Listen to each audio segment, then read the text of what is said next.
সকলকে আমার সকলকে আমার খুব ভরা ভালোবাসা। আশার আলো দিদির সঙ্গে আমরা বেশ দীর্ঘদিন যাবৎ কাজ করছি এবং আগামী দিনে করব। আমাদেরও কিছুদিন আগে রক্তদান শিবির অনুষ্ঠিত হয়েছিলেন, এনারা আসছিলেন, সহযোগিতা হাত বাড়িয়ে দিয়েছিলেন এবং এনারা আমাদেরকে আমন্ত্রণ জানিয়েছে, আমরা আসছি আজকে। তো রক্তদান খুবই প্রয়োজনমূলক একটা কাজের মধ্যে পড়ে।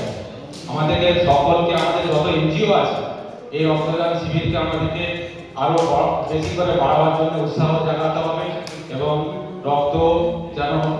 রক্তদানকে আমরা আরো ভালোভাবে একটা উৎসবের মতো মানিয়ে নিতে পারি, সেইটা আমাদেরকে আগামী দিনে লক্ষ্য রাখতে হবে।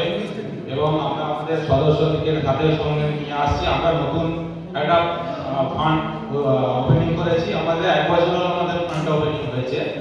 তো আমরা এইভাবে ছোট ছোট কাজ করে চলেছি এবং আশার আলো এনজিওর সঙ্গে আমরা 1 বছর কাজ করছি। আমার সংক্ষিপ্ত বক্তব্য সমাপ্ত।